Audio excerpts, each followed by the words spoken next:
Bueno, gracias Carlos. Ante todo es un honor estar por aquí con ustedes, compartiendo un poquito de lo que hemos aprendido en estos años, un poquito de ese granito de arena que ustedes se esfuerzan para estar aquí todos los martes, ¿no? Que es muy importante la formación de los fieles en la Iglesia Católica. Y como bien mencionó el hermano, hoy vamos a hablar de las reliquias en la Iglesia Católica. Vamos a hablar de qué son las reliquias, para qué funcionan las reliquias. Vamos a hacer una primera parte, como quien dice, teórica y una segunda parte práctica, viendo imágenes de las reliquias que tenemos nosotros antiquísimas. Cuando hablamos de las reliquias, nos tenemos que remontar al tema de la religiosidad popular. Y antes de hablar de la religiosidad popular, aquí les pongo en la siguiente plantilla. Eh, por supuesto, vamos a utilizar una Biblia católica, vamos a utilizar el catecismo para que sepan más o menos de dónde vamos a sacar este tipo de enseñanzas y de información.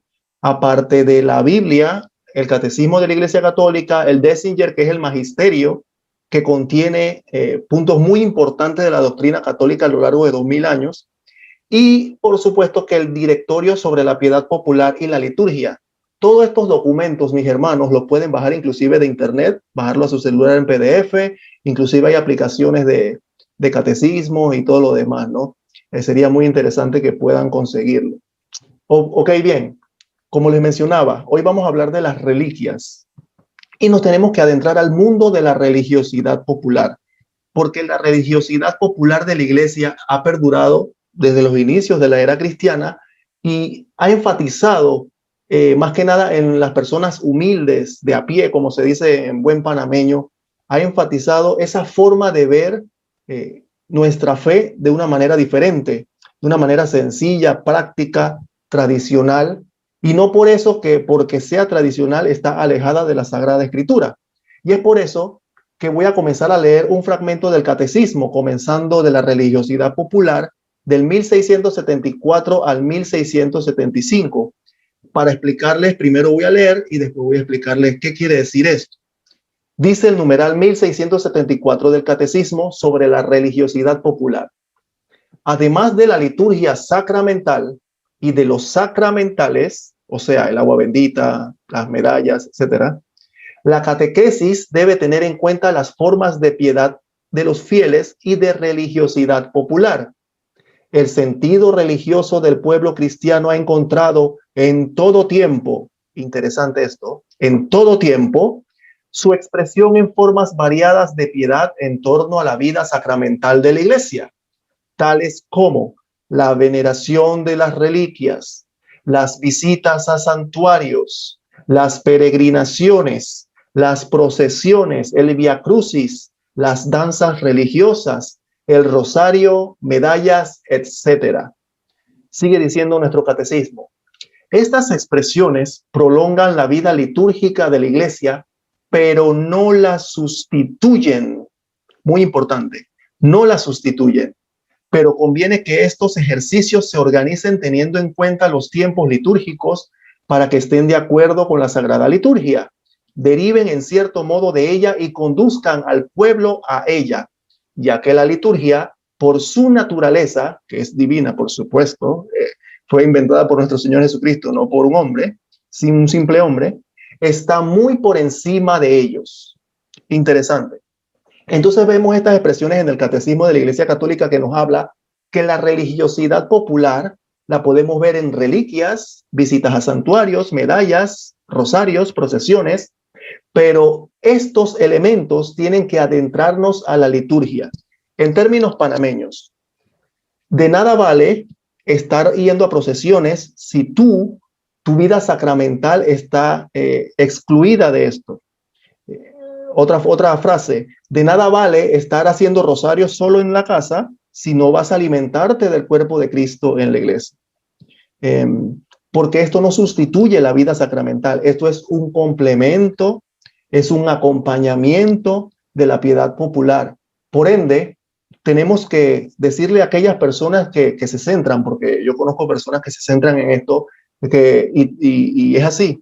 Hay personas que de repente ustedes pueden conocer, se presentan en cualquiera de los viacrucis de la iglesia todo el año, pero casi nunca va a la iglesia. O sea, para Via Crucis sí, o para el Rosario sí, pero nunca hay vida de confesión, nunca hay vida de conversión, nunca hay vida sacramental, y eso es un poquito complicado para subrayar en ese aspecto, ¿no? Pero siempre con caridad y amor, enseñarle a esas personas que el camino correcto, el verdadero camino de una devoción popular, se prolonga hacia la vida sacramental.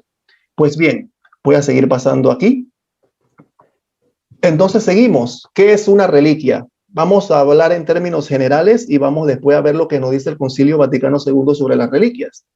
Las reliquias, en latín reliquiae, o sea, remanentes, son restos del cuerpo de santos o beatos y por supuesto otras partes de tela y cosas que ellos usaron. Y algo muy importante que hay que recordar sobre las reliquias es que las reliquias no son mágicas, mis queridos hermanos, ni contienen un poder propio, o sea, no tienen un poder separado de Dios.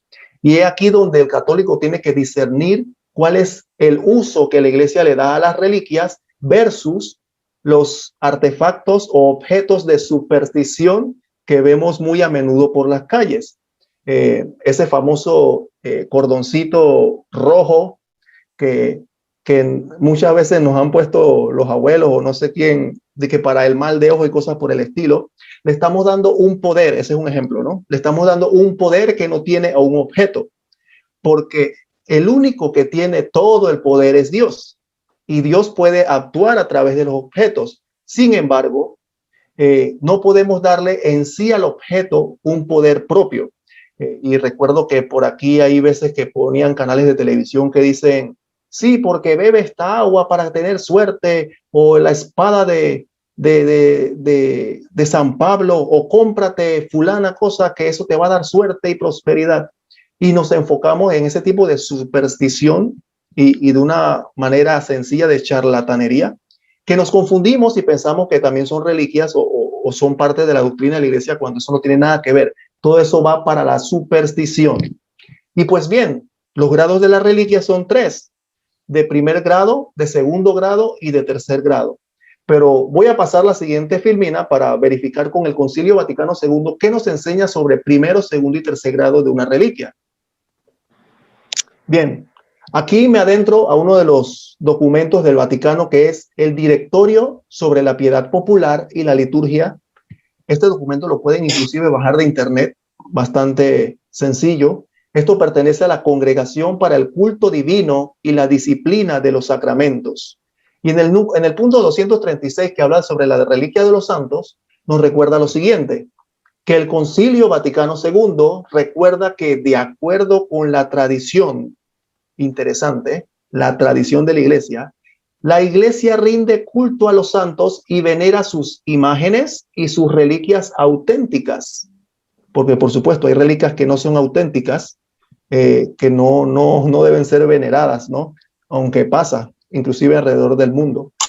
Reliquias auténticas. Entonces, lo que decía de primer y segundo y tercer grado, la expresión reliquias de los santos indica ante todo el cuerpo, sería en primer grado, el cuerpo o parte notables del cuerpo, del mismo, de aquellos que, viviendo ya en la patria celestial, fueron en esta tierra por la santidad heroica de su vida, miembros insignes del cuerpo místico de Cristo y templos vivos del Espíritu Santo.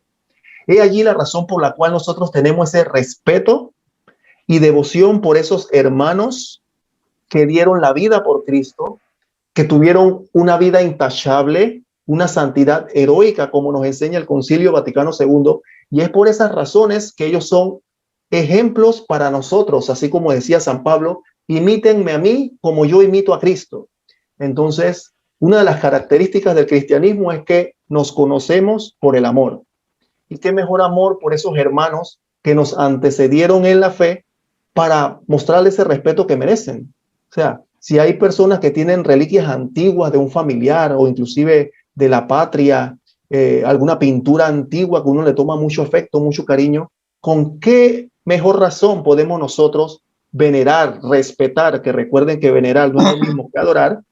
Respetar muchísimo, hablar muchísimo de este tipo de reliquias de los santos, y mostrarle el cariño y amor que merecen, ¿no?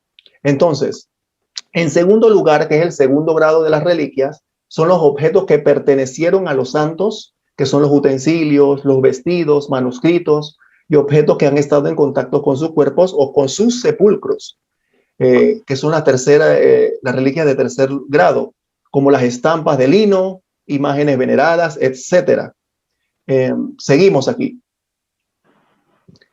Hablando de los concilios de la iglesia, ahora vamos a hablar sobre los concilios. Recuerden que los concilios son las reuniones importantes en que la iglesia ha dictaminado cosas con referente a la doctrina, a la piedad popular, a la moral, etcétera, etcétera, etcétera. Entonces, los concilios de la iglesia nos enseñan que la iglesia siempre ha recordado la veneración y el buen uso que se les da a las reliquias desde los comienzos del cristianismo. Y así lo ha especificado en diferentes concilios, como vemos aquí. Por ejemplo, el segundo concilio de Nicea en el año 787, el concilio romano del año 993, el cuarto concilio de Letrán en el año 1215, en una bula del concilio de Constanza que se llama Intercuntax de 1418, y el concilio de Trento en el siglo XVI contra los protestantes, que ellos negaban su honra y consideraba inútil su veneración. Y aquí voy a detenerme en dos puntos. Entre el concilio de Letrán y el concilio de Constanza, entre los años 1200 a 1400, se dio un fenómeno interesante. Recuerden que en la Edad Media, se dio mucho los saqueos, las conquistas y todo lo demás. Y es por eso que debemos tener en cuenta que para ese tiempo la iglesia tuvo que poner un stop al uso de las reliquias. ¿En qué sentido? De que había personas que estaban vendiendo reliquias, auténticas, y había creo que alguien está con el micrófono encendido por ahí, hermanos. Exal, si puedes apagar tu micrófono, por favor.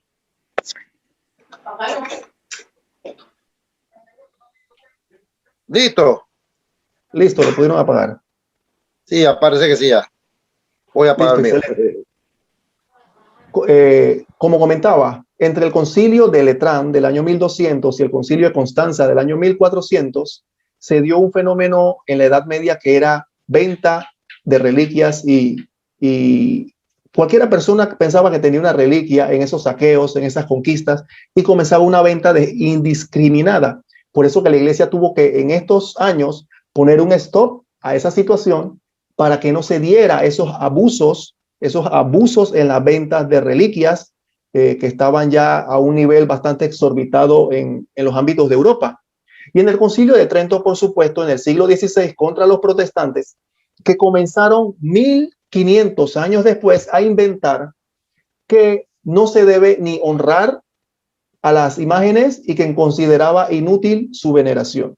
Así comenzó el protestantismo, por supuesto, a decir cosas diferentes a la tradición de la iglesia, porque la idea era, por supuesto, no parecerse a la iglesia católica en nada, ¿no?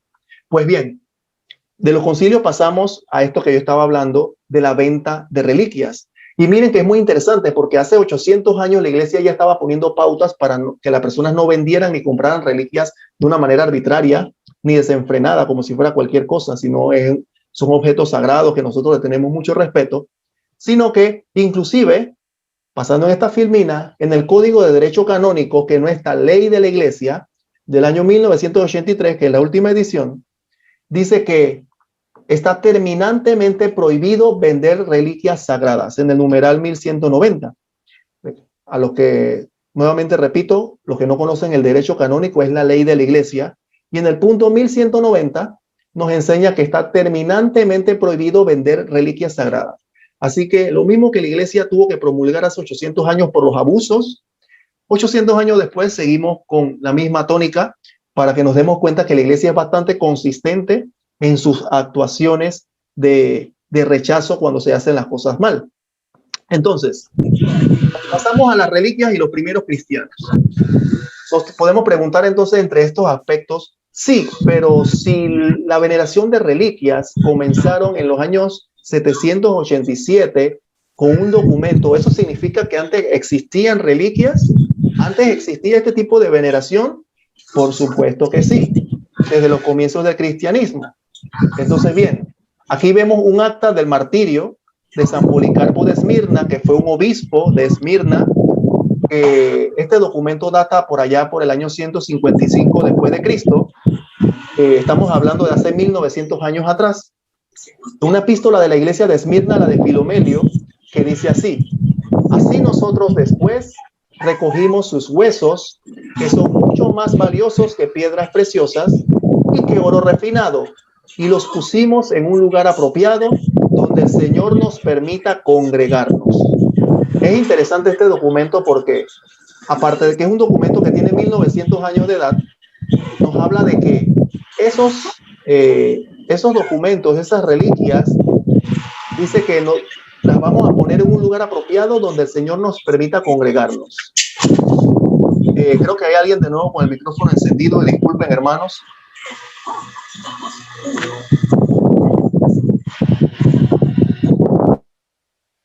¿Hay alguien con el micrófono encendido, hermanos? Si por favor lo pueden apagar. Ya lo puedo. Excelente. Pues bien, ese lugar apropiado donde el Señor nos permita congregarnos, por supuesto, estábamos hablando de liturgia también. Y es por eso que recuerdo que en muchas basílicas de nosotros, ustedes se pueden preguntar, y en grandes catedrales, inclusive en algunas iglesias permiten reliquias de los santos. Nuestra basílica aquí en Panamá tenemos reliquias en el altar. Y es muy interesante ver que ahorita podemos constatar palpablemente que esas reliquias que tenemos en el altar en la basílica, en la ciudad, es lo mismo que está pasando aquí con las reliquias de Policarpo. Dice que los ponen en un lugar apropiado donde el Señor nos permita congregarnos. Aquí vemos a Policarpo de Esmirna, que para los que no saben la historia, Policarpo fue un obispo de Esmirna que murió quemado vivo, por supuesto, por causa de la fe. Y cuando quedaron los restos, los cristianos y seguidores de Policarpo recogieron los restos y, por supuesto, redactaron esta acta. Vamos a ver otro ejemplo de los primeros cristianos primitivos. Aquí tenemos el acta de martirio de San Ignacio de Antioquía, que fue discípulo también, tanto como Policarpo del apóstol Juan. Hay una tradición antiquísima y muchos concuerdan con esta tradición que recuerdan el pasaje de Jesús cuando dicen que todos los niños vengan a mí y no se lo impidan, y sentó un niño en sus piernas. Bueno, muchos concuerdan de que ese niño era Ignacio de Antioquía, que por su fe murió entre el año 107 al 110 después de Cristo, devorado por los leones. Fue obispo de Antioquía. Sí, allí mismo donde de hecho los apóstoles dice que se llamaron cristianos, y él fue el primero en llamar a la iglesia, esa misma iglesia cristiana, como católica en el año 107, él siendo discípulo del apóstol San Juan. Entonces esto lo encontramos en el Enchiridium Patristicum, es un documento bastante antiguo que es un poquito antes de 1930. También se puede buscar por internet a los interesados en investigar. Se puede conseguir en PDF. Es un documento bilingüe en griego y en latín. Y dice este documento del acta de martirio de San Ignacio, dice: solo han quedado las partes más duras de sus santas reliquias y se han llevado a Antioquía, de donde él era, ¿no? Donde se han colocado en una caja como tesoros inestimables dejados a la iglesia como prenda del mártir. Y aquí vemos nuevamente cómo la iglesia y los fieles protegían, veneraban, respetaban y cuidaban los restos mortales de los hermanos en la fe que eran muy insignes, por supuesto. Y también vemos a San Jerónimo, voy a saltarme unos siglos. San Jerónimo por allá por el año 404 en una carta nos dice: no adoramos por temor a inclinarnos ante la criatura en lugar de ante el Creador, sino que veneramos, oigan esto, veneramos las reliquias de los mártires para poder adorar mejor aquel cuyos mártires son. Aquí San Jerónimo, sí, el que tradujo la Vulgata, la primera traducción de la Biblia al latín, del griego y el hebreo, nos habla hace 1600 años de que ellos veneran las reliquias de los mártires para poder adorar mejor a aquel cuyos mártires son, o sea, hablando de Dios, de nuestro Señor Jesucristo. Es muy interesante eso. Y en otra carta que no está aquí en la filmina, pero se las voy a leer, dice San Jerónimo que incluso se aplicaban a los ojos de las santas cenizas de los mártires para que también puedan venerarlas de esa manera. Eso está en una carta 46 de su epistolario. Dice que se aplicaban cenizas en los ojos venerando los sepulcros de los mártires. Muy interesante esto. Ahora bien, vamos a pasar ahora a los textos bíblicos, donde podemos ver reliquias. En un modo general, la palabra reliquia es un objeto antiguo y sagrado. Y si alguna vez le preguntan, ¿es que la palabra reliquia no aparece en la Biblia? Recuerden que una reliquia es un objeto sagrado antiguo. Entonces, desde el Antiguo Testamento podemos ver objetos sagrados antiguos. Aunque parezca mentira, aunque algunos no sé por qué no ven los objetos sagrados antiguos. Por ejemplo, los restos mortales de José, así como las reliquias que acabamos de leer de Policarpo, de Ignacio. Lo vemos en Génesis capítulo 50, en Éxodo, la vara de Moisés, que con esa vara dividió las aguas, a los que recuerdan los textos de Moisés. También golpeó unas rocas y salió agua. También con esa misma vara que tenía Aarón por ahí, que se transformó en una serpiente y devoró las serpientes de los hechiceros del faraón. También tenemos el aceite utilizado para la consagración sacerdotal. El arca de la alianza, por supuesto, que también era un objeto catalogado como santo. El manto de Elías, que muchos conocen esa historia de Elías, con el cual Eliseo dividió las aguas. Los huesos, por supuesto, del profeta Eliseo, que también el pasaje muy conocido donde echaron a un muerto en la fosa donde estaban los huesos de Eliseo y el muerto revivió. El borde de la túnica de Cristo y también los pañuelos que usaba San Pablo. En Hechos de los Apóstoles, capítulo 19, versículo 11 y 12. Pero voy a adentrarme en uno de estos textos bíblicos, que es Éxodo 30, versículo 31, sobre el aceite utilizado por los sacerdotes. Dice así: y dirás a los hijos de Israel, Éxodo, recuerden, capítulo 30, versículo 31 y 32. Vamos a leer para darnos cuenta de que desde el Antiguo Testamento hay objetos que los mismos israelitas catalogaban como santos y sagrados. Y dirás a los hijos de Israel, este será el óleo de la unción santa de generación en generación. No se derramará sobre ningún otro hombre, ni haréis otro ungüento como una composición parecida. Es cosa sagrada, y como sagrado lo habéis de tener. Interesante. Dice el versículo 35 también de ese capítulo 30 de Éxodo: prepararás con ello un incienso aromático, elaborado con arte de perfumista, sazonado con sal. Será puro y santo. Oigan esto, será puro y santo. Estamos hablando de un objeto santo, un objeto sagrado, por el cual casi nadie podía tocar, a menos que fuera sacerdote. Inclusive había circunstancias en que algunos sacerdotes tampoco podían tocar algunas cosas, sino el sumo sacerdote. Y es muy interesante cómo vemos desde el Antiguo Testamento hay objetos sagrados, hay objetos venerados, como los huesos mortales de José, la vara de Moisés, que por supuesto la custodiaban en el arca de la alianza, con el maná y demás, como vemos en el libro de Hebreos, ¿no? Y los pañuelos de San Pablo, que ese también es muy conocido, que voy a leer este texto bíblico para pasar con el siguiente punto. Hechos de los Apóstoles, capítulo 19, versículo 11 y 12, que dice: Dios obraba por mano de Pablo milagros nada corrientes, de manera que hasta los pañuelos y las ropas que habían tocado su cuerpo, aplicado a los enfermos, hacían desaparecer las dolencias y expulsaban los espíritus malignos. Palabra de Dios. Interesante esto de los pañuelos, porque aquí vemos claramente que Pablo no estaba ahí, pero los fieles de aquella región custodiaban, guardaron los pañuelos de Pablo, y por la fe que ellos tenían en nuestro Señor Jesucristo, en Dios, Dios obra milagros. Y aquí el detalle, hermanos, el uso de que se le da a las reliquias, así como estas reliquias en la Biblia que nos enseñan que hicieron milagros, en el sentido de que Dios obró milagro por medio de esos objetos. Aquí vemos el texto bíblico claro. Dios obraba por medio de Pablo milagros nada corrientes. Entonces, la pregunta interesante es, ¿Dios necesita de algo o de alguien para que uno conozca su poder? Por supuesto que no. Dios no necesita de nada ni de nadie para poder expresarnos su poder. Sin embargo, Él nos regala un poquito de su gloria y de su poder manifestado en objetos de nuestros hermanos que son conforme a la voluntad de Él. Y es por eso que vemos muchas curaciones y muchos testimonios a nivel mundial de que sí, que yo toqué la tela de fulano santo cuando fui a una peregrinación y con mucha fe le pedí a Dios que por esa peregrinación y por las cosas que estaba haciendo, por supuesto con testimonio de vida y conversión y vida sacramental, Dios obra un milagro en aquella persona.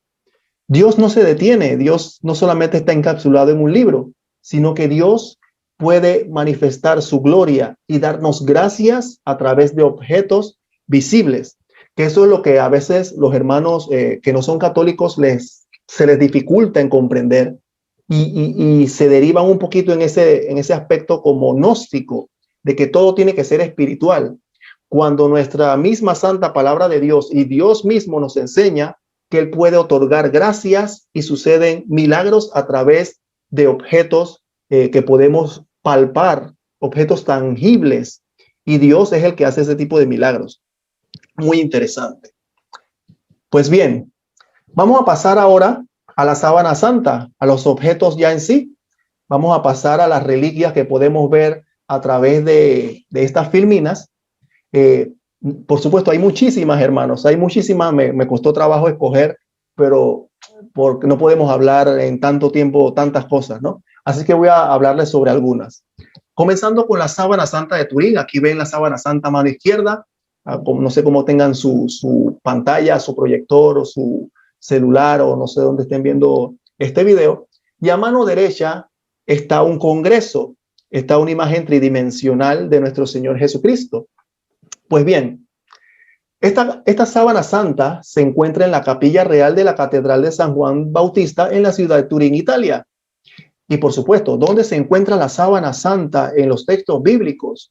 Aquí en el Evangelio de Mateo, en el Evangelio de Marcos y en el Evangelio de Lucas. Mientras voy buscando el Evangelio de Marcos en el capítulo 15, como dice aquí, versículo 46, que nos dice, voy a leer desde el 15. Informado por el centurión, entregó el cuerpo muerto a José. Entonces después de comprar una sábana, lo descolgó y lo envolvió en ella, lo depositó en un sepulcro que estaba excavado en una roca e hizo rodar una piedra a la entrada del sepulcro. Pues bien, esta sábana que nos narran los tres evangelios es esta que estamos viendo aquí. Ha sido custodiada por la iglesia por mucho tiempo, inclusive ha sufrido deterioros innumerables por las guerras, incendios, saqueos. Incluso la sábana santa era objeto de un estudio diferente donde incluso ateos o científicos rechazaban que esa sábana tenía 2000 años de antigüedad, porque le hicieron la prueba del carbono 14 y dice que esa sábana santa no era de hace 2000 años, sino que tenía menos de 1000 años. Pero ¿qué fue lo que sucedió con nuevos estudios científicos? Porque la gente puede decir, oye, pero si esa sábana se custodia la iglesia por hace 2000 años, ¿cómo va a decir el carbono 14, esos científicos, que esa sábana tiene menos de 1000 años? Los científicos no tomaron en cuenta que por ese poco de saqueos, cambios de ciudad, inclemencias del tiempo, la sábana quedó cubierta de bacterias y de cosas diferentes que el carbono 14 no puede detectar. Y es por eso, como estaba cubierta la sábana, no estaba limpia en su textura, estaba cubierta de todo este tipo de situaciones externas. Por supuesto, esas situaciones externas son de hace menos tiempo. Por ende, el carbono 14 se equivocó en ese aspecto de que dató a la sábana santa con una fecha de menos de 1000 años, cuando en realidad lo tenía 2000 años. Dató fue los efectos externos que tenía la sábana santa. Y así fue como se pudo solucionar el asunto. El padre Jorge Loring, que en paz descanse, era bastante estudioso de este tema de la sábana santa de Turín. Entonces, esta sábana santa que fue cubierto el cuerpo de nuestro Señor Jesucristo, a mano derecha podemos ver científicos de la Universidad de Padua en Italia y del hospital local que hicieron esta escultura tridimensional, basado, por supuesto, en los descubrimientos de la sábana santa, porque hay muchas cosas microscópicas que los científicos han descubierto a través de ella. Y esta escultura fue presentada hace como 3 años atrás en la Universidad de Padua. Muy interesante esto. A mano derecha pueden ver, aquí habían ateos, habían científicos, habían creyentes, habían gente inclusive de otras religiones. Así que ese fue un congreso bastante interesante de esa escultura tridimensional que vemos aquí que hicieron. Pasamos a otra reliquia que tiene la Iglesia Católica, por supuesto. Hermanos, no hay otra iglesia en el mundo que pueda darse el caché de decir que tiene todas estas reliquias. Por supuesto, nosotros podemos demostrar, no solo bíblicamente, que somos la iglesia fundada por nuestro Señor Jesucristo, sino que con arqueología, con ciencia, filosofía, con todos los aspectos que podemos defender la fe, podemos dar testimonio y dar razones de esta fe. Aquí vemos el Santo Sudario de Oviedo. El Santo Sudario de Oviedo, este es el sudario que cubrió el rostro de Jesús. Aquí, como dice Juan capítulo 20, versículo 4, que ahora lo vamos a leer. Este sudario cubrió el rostro de Jesús y se guarda en la Catedral de Oviedo. Puse en la filmina la iglesia en donde se encuentra a mano derecha, porque si algún día quieren presentar, sí, pero esa iglesia puede ser falsa, o porque a veces hay personas incrédulas, ¿no? Bueno, a mano derecha pongo siempre, o trato de poner las iglesias en la filmina para que sepan dónde es. Se encuentra en la Catedral de Oviedo y solo se expone al público 3 veces al año. Se expone el Viernes Santo, el 14 de septiembre, día de la Santa Cruz, y el 21 de septiembre, que es la fiesta de San Mateo Apóstol, que es patrón de esa ciudad de Oviedo. Y ahora leyendo, como dice más abajo el Evangelio de San Juan, capítulo 20, versículo 4, que dice: salió Pedro con el otro discípulo y fueron al sepulcro. Los dos corrían juntos, pero el otro discípulo corrió más aprisa que Pedro y llegó antes al sepulcro. Por supuesto que este era Juan, el apóstol Juan, porque era más joven y era más rápido. Dice así: se inclinó y vio allí los lienzos plegados, pero no entró. Llegó tras él Simón Pedro, entró en el sepulcro y vio los lienzos plegados y el sudario. Oigan esto, aquí está el sudario que están viendo. Este que están viendo aquí es ese. Y el sudario que había sido puesto en su cabeza, no plegado junto con los lienzos, sino aparte, todavía enrollado en un sitio. Palabra del Señor, gloria a ti, Señor Jesús. Aquí vemos que este sudario de Oviedo es el mismo relatado en el Evangelio de Juan, capítulo 20, versículo 4. Y algo interesante de este sudario que hace match, que hace conexión con la sábana santa que mostré anteriormente, es que tanto este sudario como la sábana santa tienen el mismo tipo de manchas de sangre, o sea, el mismo tipo de sangre en ambas telas. Nuestro Señor Jesucristo, según los expertos, tenían sangre tipo AB. Y en las dos, tanto en la sábana santa como en el sudario de Oviedo, están tipo de sangre, el mismo tipo de sangre AB. Bastante interesante esto. Seguimos con otra reliquia de la Iglesia Católica, el lignum crucis, o el madero de la cruz. El madero de la cruz se encuentra en diferentes basílicas del mundo, pero tomé como referencia una un monasterio donde se encuentra una parte de la cruz, porque hay otras que se encuentran en Roma y otra en la Basílica de la Santa Cruz en Jerusalén y en otros lugares, por supuesto, ¿no? Pero esta lignum crucis, que es una gran parte de la cruz de Jesús, se encuentra en el monasterio franciscano de Santo Toribio, en Cantabria, España. Ahí vemos a mano derecha el monasterio. Desde hace más de 1200 años, imagínense ustedes. Y a esta reliquia se le conoce por el nombre, como les mencionaba, de lignum crucis, que significa el madero de la cruz, y corresponde este pedazo que están viendo aquí al madero horizontal izquierdo. O sea, horizontal, eso que va así, del lado izquierdo. No sé si pueden verme por más abajito en mi video, ¿no? Pero ahí a mano izquierda. Santa Elena, que fue la madre del emperador Constantino, ese que dicen que sí, que fundó la Iglesia Católica, a veces que a veces dicen por ahí algunas personas, la mamá de Constantino, que es una santa de la Iglesia, Santa Elena, después de su peregrinación en Tierra Santa hace más de 1600 años atrás, a su regreso decidió conservar estas reliquias de la pasión de nuestro Señor Jesucristo. Y una de esas reliquias fue la Santa Cruz, que llegó a España en el siglo XVI con los restos del Santo Toribio, que por eso que este monasterio se llama Santo Toribio. Y como dato apologético, se cuenta en la historia de que el que estuvo pendiente de esas excavaciones, por supuesto patrocinado por Santa Elena, porque la iglesia no tenía muchos recursos para ese tiempo para patrocinar ese tipo de situaciones y excavaciones monumentales, estuvo el obispo Macario de Jerusalén. Ustedes pueden buscar en internet obispo Macario de Jerusalén, así como el patriarcado de Jerusalén, y van a ver desde el apóstol Santiago, que fue el primer obispo, de ahí y las sucesiones siguientes, ¿no? Seguimos con otra reliquia. El Santo Cáliz o el Santo Grial, que inclusive han salido en películas. Recuerdo que ha salido bastante en películas. Esta es la copa que utilizó nuestro Señor Jesucristo en la última cena, y muchos expertos, incluso el Papa Benedicto XVI, si mal no recuerdo, hace pocos años, él se enfatizaba y dedicaba más su postura a que esta es la copa que utilizó Jesús en la última cena, porque hay otros cálices en otras basílicas del mundo que dicen ser que es la que usó nuestro Señor Jesucristo en la última cena. Sin embargo, por eso que la ciencia nos ayuda, con los datos científicos, descubrimientos científicos y análisis científicos, este es el cáliz que tiene más antigüedad que los demás, a menos que aparezca otro en un futuro, quién sabe.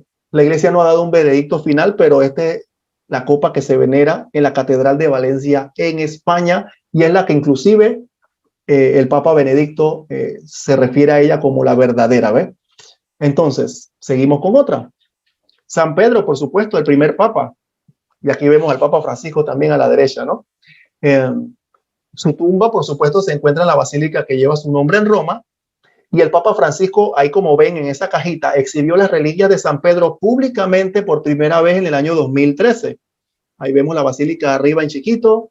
En la parte de abajo, que se está señalando, no sé si pueden ver con una flecha roja, es abajo del altar. Abajo del altar se encuentran los restos del apóstol Pedro. Y esto me recuerda el Mateo 16:18. Tú eres Pedro y sobre esta piedra edificaré mi iglesia. Yo decía algunas veces de que nuestro Señor Jesucristo esto lo hizo como con un sentido del humor, en el buen sentido de la palabra, ¿no? Porque dijo, sobre ti edificaré mi iglesia, y literalmente edificó su iglesia, porque abajo del altar de la Basílica de San Pedro se encuentran los restos mortales del apóstol Pedro. Es interesante.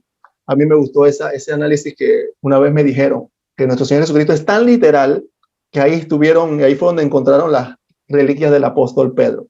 Ahora vamos con el apóstol Pablo. Antes de eso, las cadenas de San Pedro.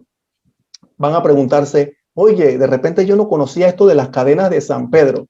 Pues bien, estas cadenas, estas reliquias, se encuentran en la Basílica de San Pietro en Vincoli, que significa San Pedro en cadenas, en Roma, por supuesto.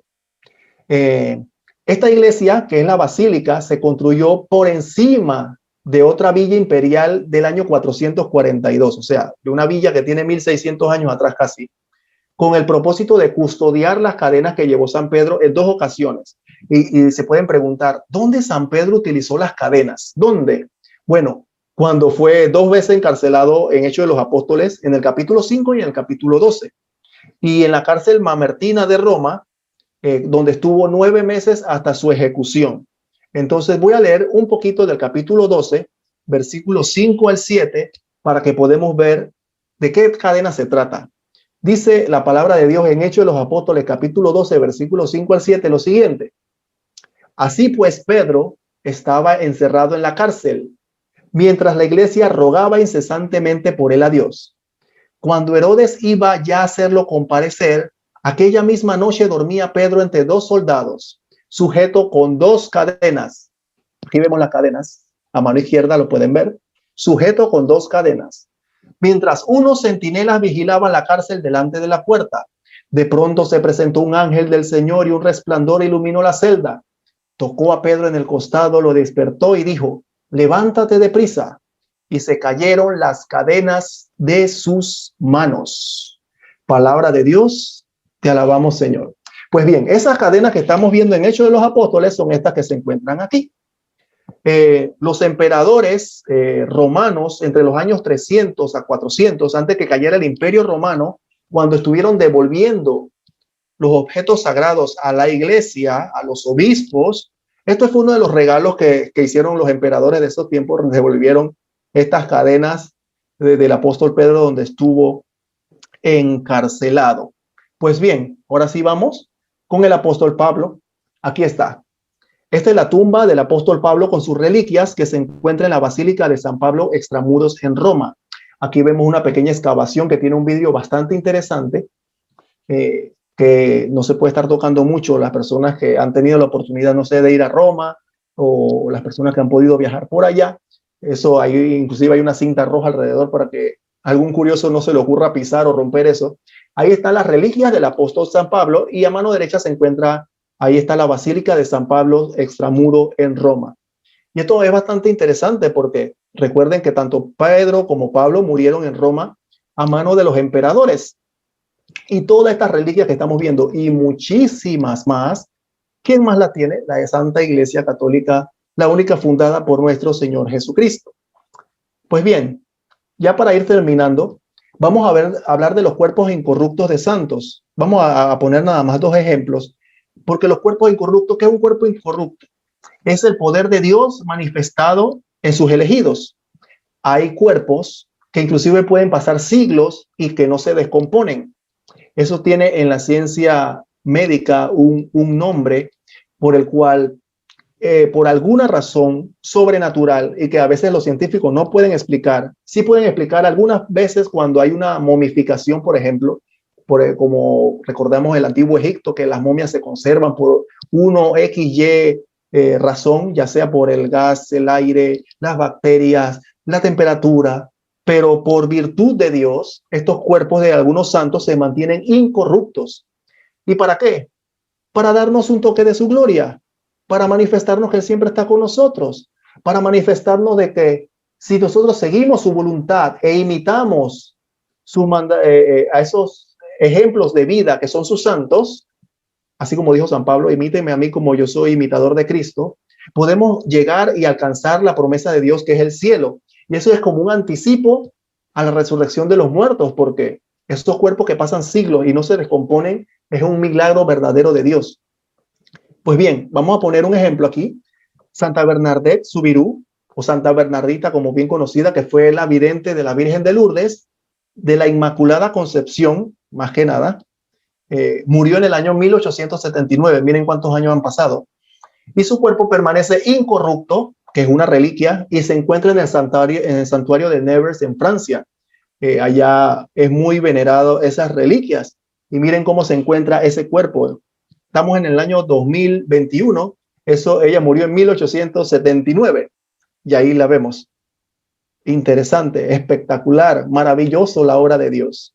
Puede venir alguien que diga, no, pero ahí ustedes a la escondida le ponen un químico. Ciertamente hay veces que la iglesia protege algunas reliquias y la piel con alguna cera, algo por el estilo, pero así tal cual la están viendo, ustedes pueden ir allá y tal cual así la ven. Es increíble el poder de Dios. Bien lo dice, que es importante porque para los incrédulos no hay nada que decir, ¿no? Otra manifestación del poder de Dios, San Juan María Vianney, mejor conocido como el Santo Cura de Ars. Aquí lo vemos. Murió el 4 de agosto de 1859 y sus restos mortales se conservan incorruptos. Ahí lo vemos, en el santuario de Ars, el pequeño lugar al que dedicó toda su vida como sacerdote, presbítero y donde falleció. Aquí lo vemos a mano izquierda, a los que puedan verlo y visualizarlo de una mejor manera. Las manos están un poquito ya deterioradas, ha pasado el tiempo, se ha deteriorado un poquito por algunas situaciones, pero aquí a mano derecha ven el santuario y a mano izquierda ven el cuerpo del Santo Cura de Ars, ese patrono de los sacerdotes. Muy interesante todos estos aspectos de la religiosidad popular. Y recuerden nuevamente, para ir terminando, hermanos, que recuerden lo que les dije al principio, que la religiosidad popular es parte de toda esta cosa que estamos viendo, es parte de.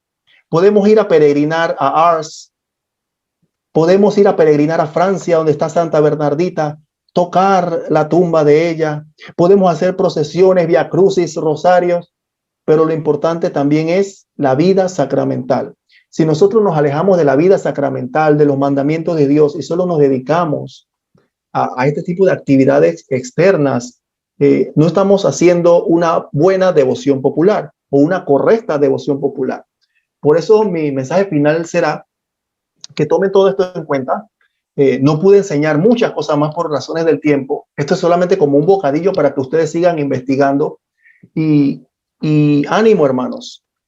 Hay que seguir estudiando, llevando la santa palabra de Dios a nuestros hermanos que están, algunos confundidos, otros se han ido para otras congregaciones porque no hay nadie que le explique la fe.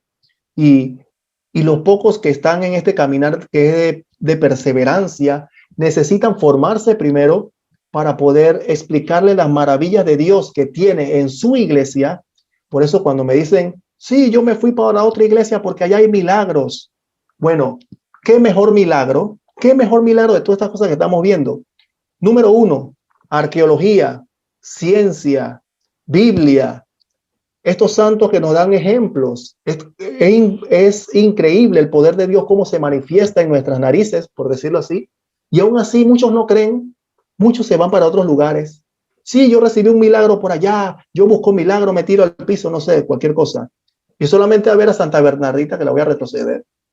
Y yo me pregunto, ¿no es esto un milagro? ¿La Eucaristía no es un milagro? ¿Los sacramentos que dejó nuestro Señor Jesucristo no es un milagro? Al ver esta mujer que vivió conforme a la voluntad de Dios y con amor a su madre, a la Virgen María, verla así casi 200 años después, ¿no es un milagro? Estos son milagros, estos son los reales y auténticos milagros a su plenitud. Por eso le doy las gracias por su atención, que Dios los bendiga a todos ustedes y ha sido un honor estar con ustedes aquí explicando un poco sobre este tema, que hay mucho por decir, pero lo vamos a dejar hasta aquí por esta ocasión. Dios los bendiga, hermanos.